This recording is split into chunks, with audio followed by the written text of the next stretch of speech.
Good evening, folks, and welcome to another hour of high adventure on WRDW, where the finest tales unfold before your very ears. But first, a quick word from our sponsor.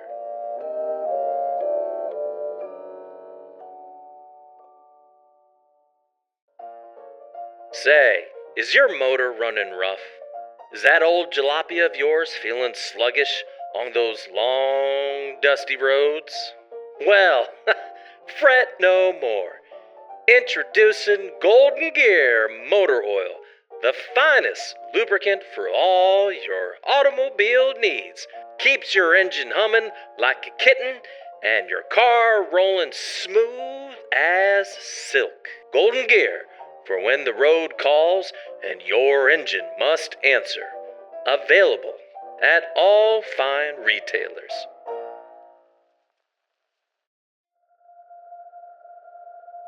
And now, dear listeners, we take you to a strange and distant island, far beyond the reaches of ordinary folk.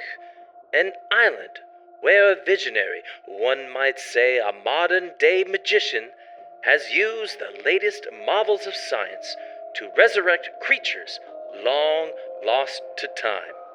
This fellow, with pockets deeper than the Grand Canyon and a mind to match, has brought to life creatures from the distant past. Creatures of thunderous roars and towering heights. Yes, dear listeners, in his quest to play God, this mysterious man has filled his island with wonders the likes the world had never seen before. But, as is often the case with such grand ambitions, things go awry. When man trifles with nature, nature sometimes takes the upper hand. Oh, but it is not all peaceful walks and leisurely afternoons on this island. No, no. For soon these mighty creature beasts, with teeth sharper than any dagger, will break free from their bonds, hungry and untamed. And those brave souls who dare to set foot on this enchanted isle will find themselves in a desperate struggle for survival. Will they escape the clutches of these fearsome creatures? Or will the island's primal rulers have the final say? Tune in and brace yourselves for a tale of adventure, terror, and the dangers of meddling with forces far beyond our control. Stay tuned for more.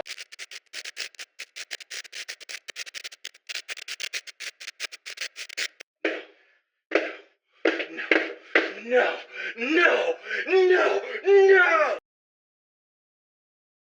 Hey friends, it's Jeff. Welcome back to the workshop. Listen, I know you were probably looking forward to a dramatic reenactment of Jurassic Park in radio broadcast style format, but not today. Today we've got something even more thrilling.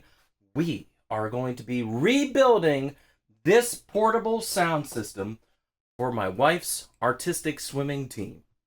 If you've never heard of artistic swimming, go ahead and pause here for a quick YouTube search. You'll probably see videos from the Summer Olympics, but just to be clear, my wife doesn't coach Olympians. She coaches a local club here in the area that we live.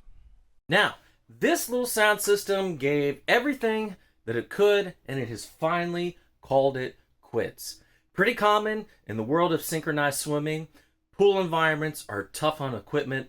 They're noisy, humid, full of chemicals, and far from ideal as far as electronics go.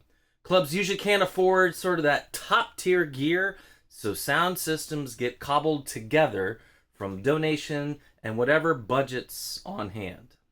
The result? These systems are often underpowered, overworked, and eventually they just go. So instead of reviving this little guy right here, I'll be building a new custom-made sound system. The goal is to keep features I like and fix some of the problems this one had. So let's dive into its pros and cons.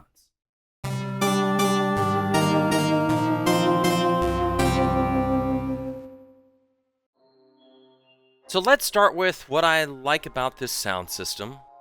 First, everything's contained in one enclosure, so no need for an elaborate setup or teardown. Just plug it in, turn it on, maybe connect a cable or two, and it's ready to go. Second, it's on wheels, so that makes it easy for coaches and swimmers to move it wherever it's needed. Third, it has built-in storage.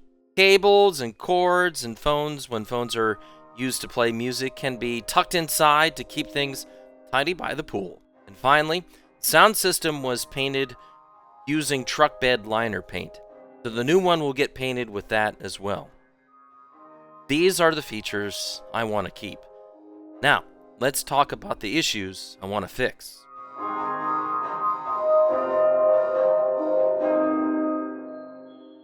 Alright, the first issue is the mixer/amplifier.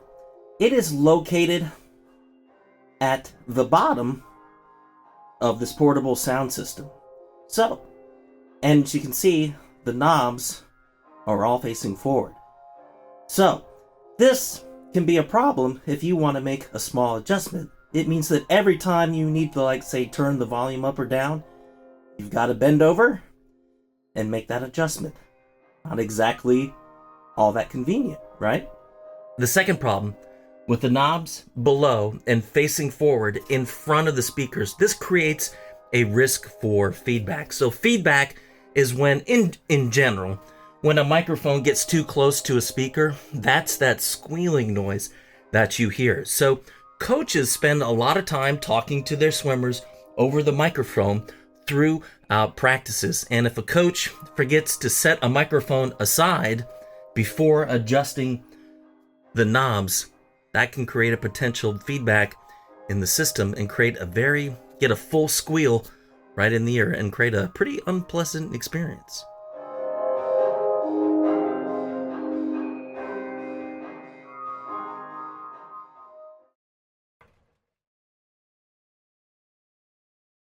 So, those are the things that I want to change and the things I want to keep the same. So let's head up to the command center and let's talk about our new design.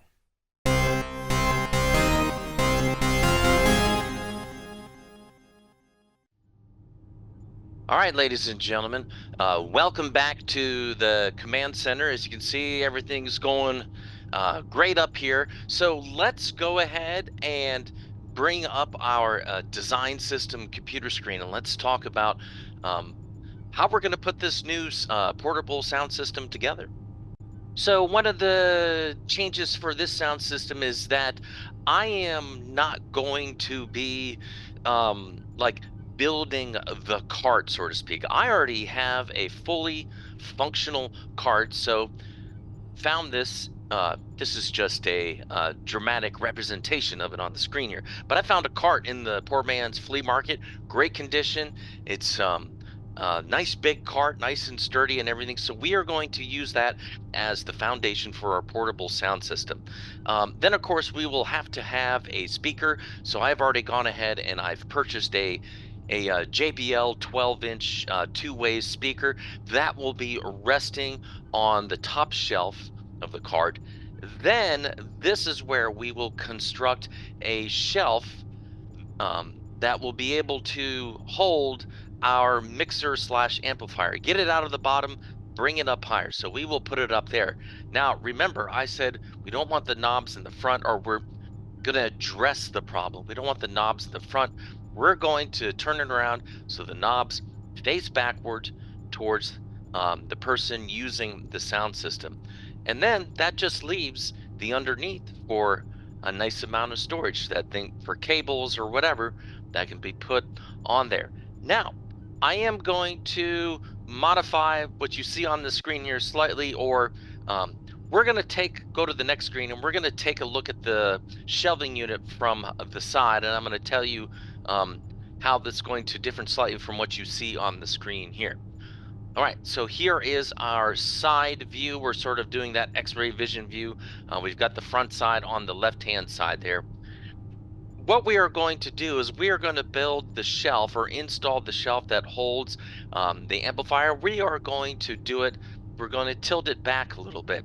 And this is so that the buttons actually face up and towards a person's face, so that instead of, um, if you imagine right now, I think the height of the amplifier mixer will be at about chest height. That means if you had to adjust a button, you'd actually have to slink down a little bit and look at it like this.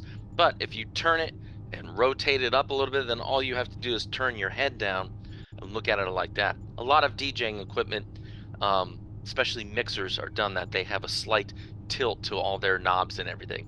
So, or the front panel of their knobs. So we are going to do the same thing. We are going to do a slight tilt to our mixer slash amplifier. All right, let's get back down to the workshop and let's get to work.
All right, friends, we are done with initial fabrication and everything.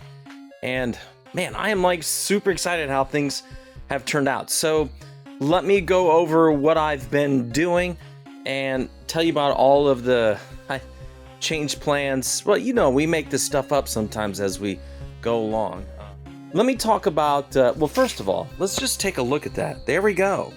We've got our mixer amplifier on top with it tilted up with the knobs facing backwards, speaker facing forwards right here, plenty of clearance under there, and of course we've got storage right under there. So the big first change that I had was that as I was started working on this, system is meant to be wheeled in and out of a closet or a storage space, but eventually every once in a while it'll have to go into a car, so it needs to come apart. So the speakers, I'm not bolting the speaker down at all. It's pretty heavy.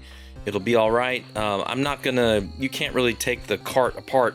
So what I wanted to do is be able to have all the pieces separate very easily. So the first change that I did was we have to be able to get the upper shelf off, and I wanted to get it off easily. And so basically I came up with essentially like a vise. So here we are, speakers back out. So you can see that's the big flat washer and the nut that we braced together. It's just on a bolt that goes through all of this. You can see that the side panel here has a groove cut into it, and basically this is just like a vise handle. To loosen it, we just turn it like this, and our vise on the back loosens up, and we're able to I can't do this one-handed.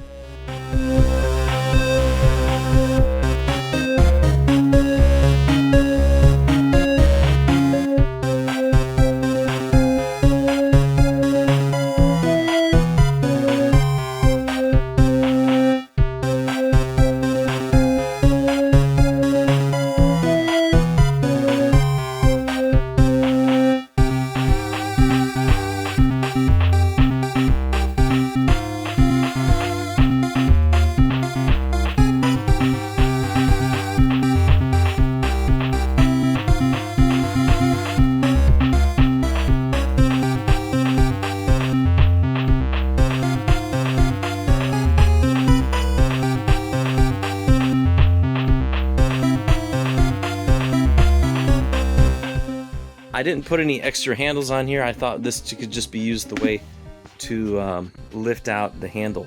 Let's turn it around. I think we got it at a good angle. I mean, you can see in this camera right here, like the knobs are looking right at you. So you can reach in and make all your little adjustments. You don't have to bend down and get to it and everything. I did decide to put it off to one side because I thought it would be nice to have a little shelf right here so you can set phones, cords, the microphone can go right here. So just a nice little, shelf area for usage. What else? Yeah, no, this went really good. Like, this project just kind of like moved straight forward. Definitely not like doing the plumbing in my house where it was like a constant redesign as I went along. This went really smooth. So really the next thing that's up is that we'll disassemble a little bit, but we'll start painting it. I'm not gonna paint the cart. We'll clean it up a little bit, but we'll paint all of the top, and we're painting it our truck bed liner black. So yeah, okay, let's go to it. Oh, folks, before I forget, things have been going so well, I forgot to turn on the scoring system. Not much to score, but I do have a couple things. So let's go ahead and score some things right now. So yeah, here we go. A few misplaced screw holes. And a couple extra boards that we cut and drilled holes in that we don't actually need.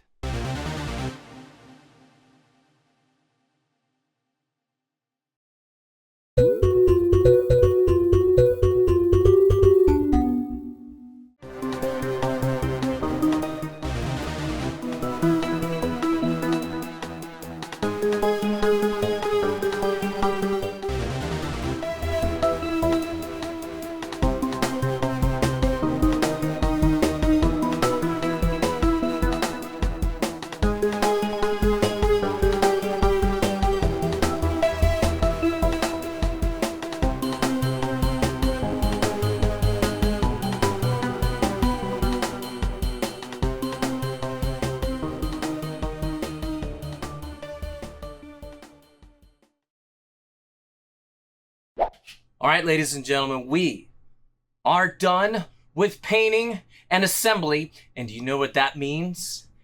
It means it's new tool time.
All right, folks, here we are with our new portable sound system for our synchronized swimming.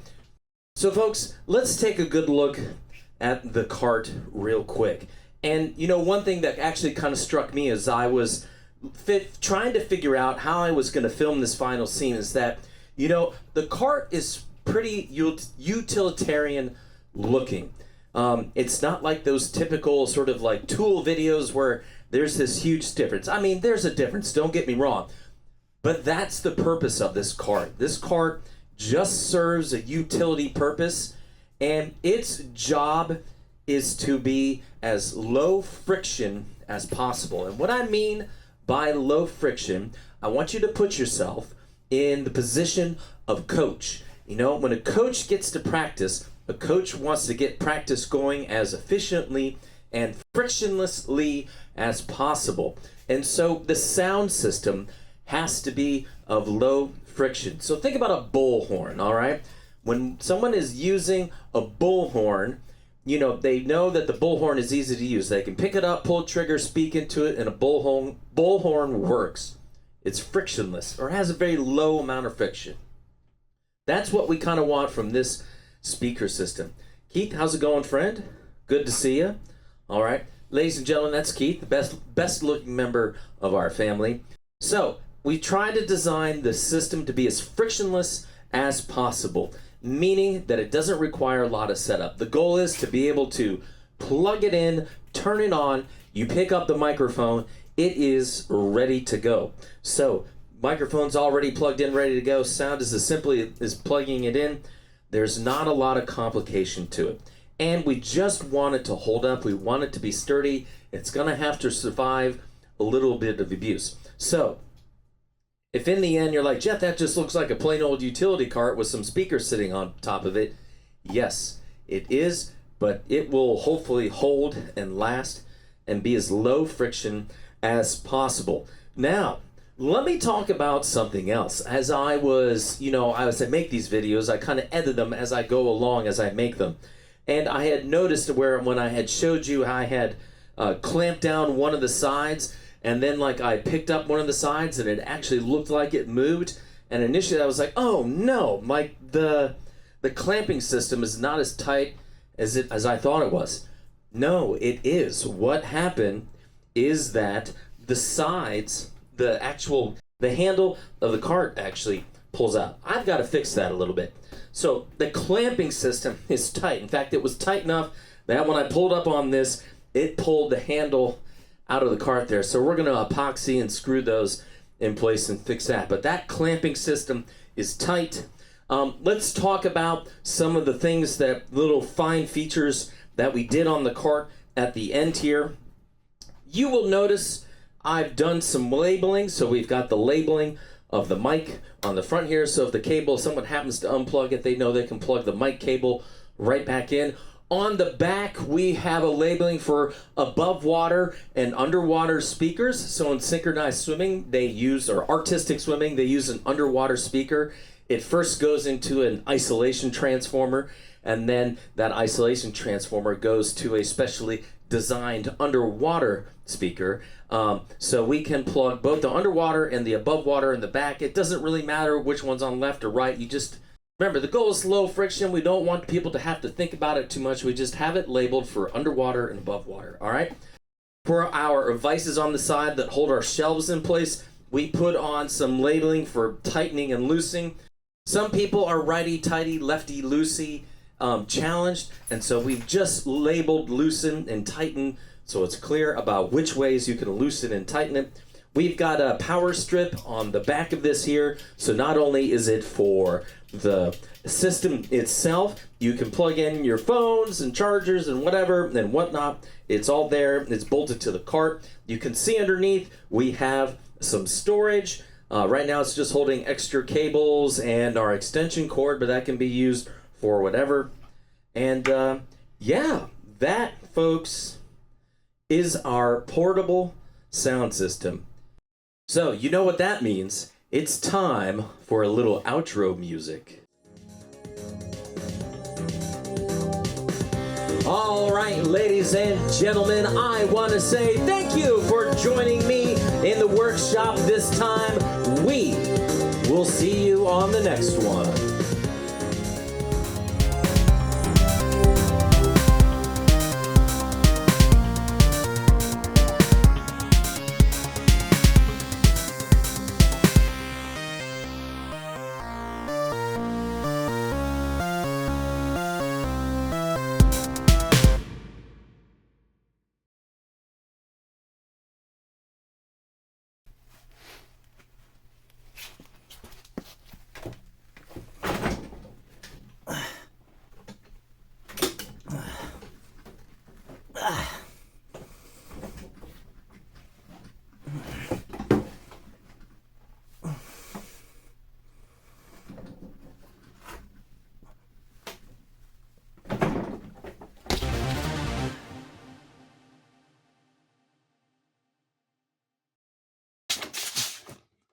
Howdy, folks. Thanks again for watching another episode of the Raging Deacon Workshop. I want to take this time to encourage you to donate any unused tools that you might have. Many of us have that one drawer or that one toolbox over here that hasn't been opened in years, possibly decades. You know, they probably contain those tools, odds and ends tools that we got for presents or we got from our neighbors. And sometimes we don't even know where we got them from. I know that from watching many other online tool enthusiasts that there are a lot of tools that belong to what I call the distinguished league of resting tools. And an idle tool does nobody any good. So if you have one of those drawers or one of those toolboxes, please consider donating those tools to a local charity of your choosing. Your donation could help an aspiring mechanic, creator, machinist, or even a DIY enthusiast save a few bucks. So whether you choose to donate to Goodwill or to Restore or to your local thrift store, remember, a good tool is more than just a tool. A good tool is an opportunity, and everyone deserves a good tool. Thank you for your consideration.